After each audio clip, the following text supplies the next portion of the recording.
Hey guys, Nathan here. For this week's wellness tip for professionals, I want to talk about loving your work or loving what you do.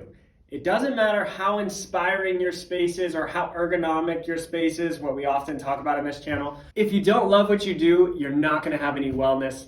So today we're going to talk about that, and I hope you like it. Recently I had a meeting with the CEO of a very large office furniture dealer out here in Arizona. He's a third generation CEO for a family company, and we were sharing a bit of our stories. He's in his 60s and he was asking me my story.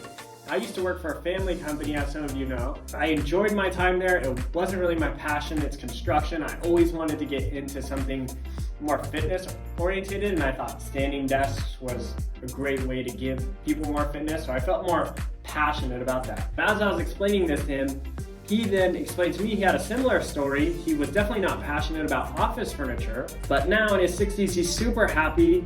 He's had a great career, and he kind of explained to me in his own unique way that what made him happy about his work was not what he was doing, but why he was doing it. The reasons why he owned this company and ran this company were his driving force, his purpose. And this filled him with a lot of happiness and allowed him to really enjoy his work.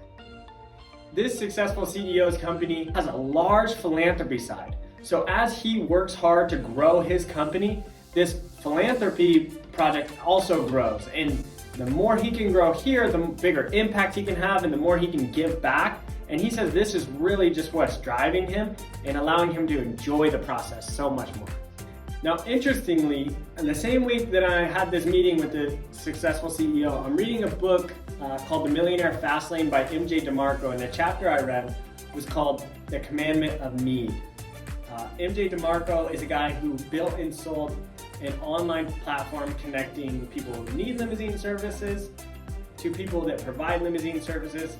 He sold this not once but twice for millions of dollars.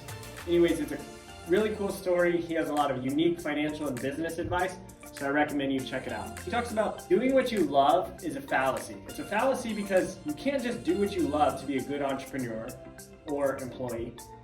You also have to do what the market needs. So it doesn't mean you have to sell your soul for some job that you hate, right? The reason why you're doing what you're doing is what's going to give you happiness and fulfillment.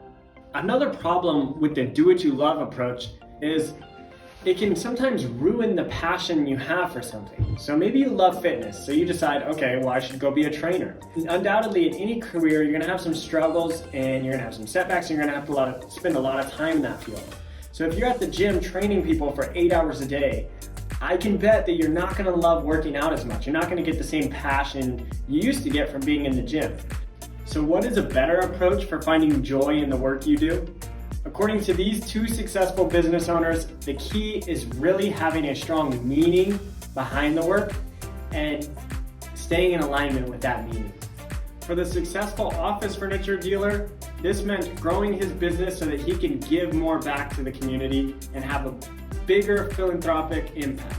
For MJ DeMarco, it was all about building a company that would eventually give him and his family a lot of freedom for time and money. So no matter what you do, you could be an accountant or an account manager at a large corporation. If you're not finding fulfillment in what you do, maybe the missing piece is remembering why you're doing what you're doing.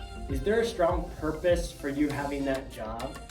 If so, realign with that. You're gonna approach work way different, you're gonna have way more fulfillment. If there isn't any clear purpose, maybe it is time to switch careers.